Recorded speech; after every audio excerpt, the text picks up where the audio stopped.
Well, let me give you an example, just a simple example of which is an example that can be expressed globally.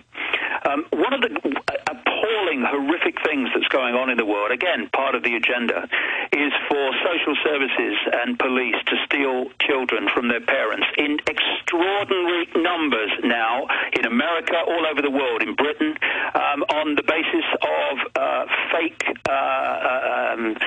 and it's now mainstream news in England. I mean, for those that just tuned in, that they've actually got quotas before a baby's even born, and they admit they trump it up. These are children snatchers. They are. They're stealing children, and in at least in parts of America, like California. I think it's all over America. There are federal financial incentives for social services to take more and more children from their parents. But the point I'm making here is that there's a lady. Her name's Maureen Spallock in Liverpool in England, and she had her children stolen, 3 of them, years ago now, and they were given away to foster parents by the social services. And in the years since, the Liverpool police and social services have run a vendetta against this woman as she tries to get her children back. She was actually arrested. This is just one example. I could list a number of outrageous things that happened. She was arrested and taken to court for sending a birthday card to one of the children that the state stole. The other day, a few days ago, the Liverpool police picked her up again for sending a text message to someone. They put her in jail in Liverpool, and the reason that the family courts that decide all this are held in secret is not to protect the children, as they claim. It's to protect the system and the Satanists and the pedophiles from stealing the children through social services. The point I'm leading to, however, is this. I put on my website, when I heard about this, how gutless, disgusting, and pathetic the Liverpool police were, and a number for Liverpool police to let people say what they thought about what they were doing to this woman. She was in custody at the time. And a few hours later, they let this lady go, and they dropped the charges because their phone system crashed. So many people rang in to complain of what they were doing to this lady that their whole phone system They couldn't keep crashed. their child kidnapping going, so they said, open the phones up. We got more kids to grab. Yeah. But it's actually come out in the Telegraph, and it's actually come out here in the U.S. that they have quotas on what color hair, eyes. Yeah. That before a mother has a child, they're already planning the fake charges, and it's come out over and over again that so many of the CPS workers are pedophiles. Exactly. Because they can get away with everything. They're pedophiles and they're Satanists. Not all of them, nothing like all of them, but the people that run the show invariably are. I've been researching this for decades. No, I mean, it's in the newspaper every day that they catch top CPS workers. The short point is, though, Alex, that when people, the public, phone this police station in large numbers and said, this is disgusting, we're not having it. In other words, the secrecy and the shadow level that they do this on was taken away. This lady was released and the charges were dropped. We have the power. They're terrified of the public. That's why they're arming against us. That's why they're surveilling. That's why they're admitting they're surveilling now, because they know they've committed crimes. They know they're run by crooks, and they are scared. Yes, but what we have to do is understand our power to change this. You know, we're talking about a handful of people in full knowledge manipulating the lives of billions. What are we doing? Well, that's why you've written the new book, Mankind, Get Off Your Knees. Yeah, Human Race, Get Off Your Knees, it's called. It's just out, and the subtitle is The Lion Sleeps No More, because within us is a lion. It is the real human being being suppressed by the human being that has been programmed to think it has no power, the human being to fear authority, to fear the consequences of taking on authority, of refusing to cooperate with authority. That's the lion I'm talking about within people, and that lion is starting to come out, but it needs to come out in very much larger numbers. And we need the people. police and the military and others who are starting to wake up to realize you're compartmentalized as well. The globalists have genetically modified the GMO food to sterilize and give you cancer.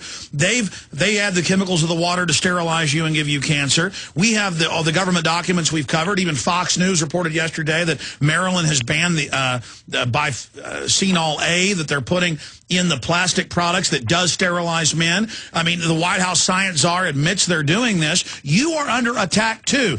And David, you've talked about compartmentalization. We need to get the police and military to realize, even if they consciously see themselves as on the winning team and part of the New World Order, they're not. They are seen by the New World Order as an even bigger enemy than the general public in the globalist documents we've gotten. This is a point I think is very important to stress to those in uniform and to those in the dark suits in government who are serving this system while not actually instigating it, they're serving it. You have no power. I don't care if you're in the military. I don't care if you've got how many kind of stars on your uniform. I don't care what level of the police force you're in. I don't care if you're doing roadblocks. I don't care if you're pulling people off the street. I don't care what you're doing. You have no power. Your uniform has the power. Take your uniform off, okay? Put it in the wardrobe. Where's your power?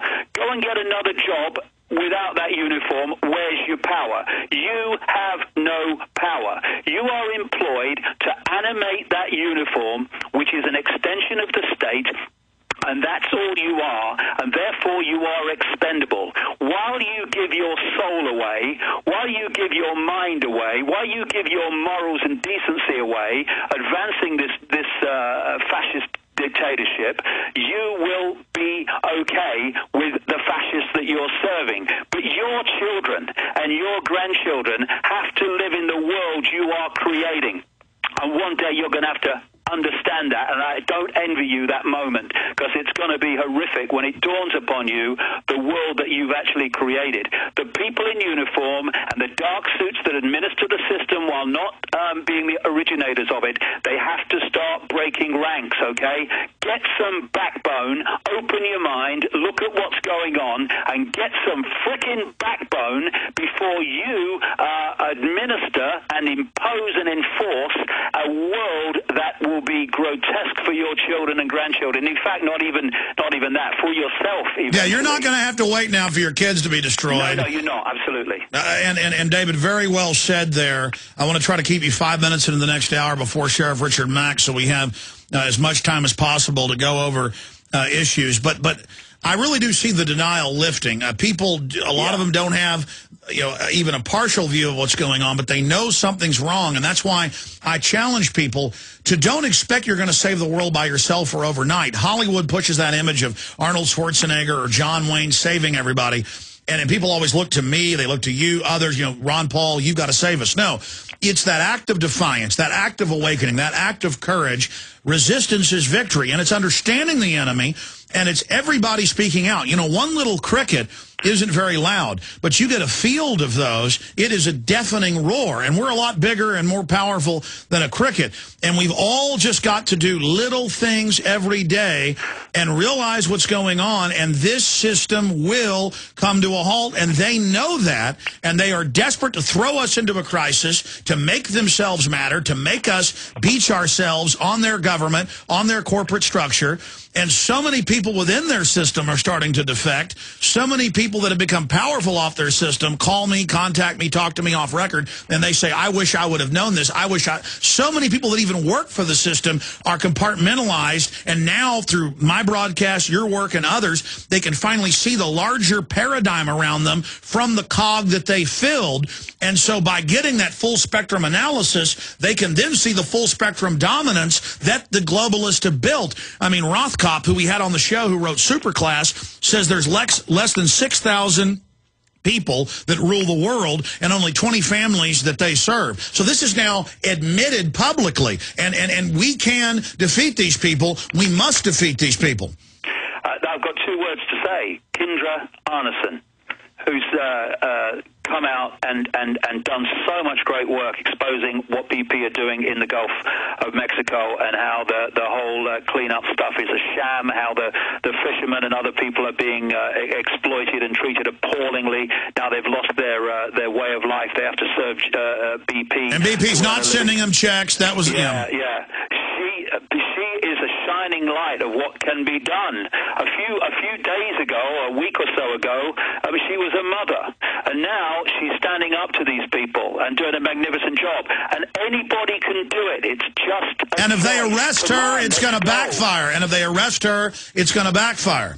Yeah, of course, and no one said it was going to be easy. I mean, this is the question: are we going to draw the line now, Alex, and take the challenges and sacrifices that takes to stay here and no further, or are we going to wait a bit longer until they get more and more control and try to do it then, and when this agenda is further down the road than it is now, or then a bit further, and then when are we actually going to say enough?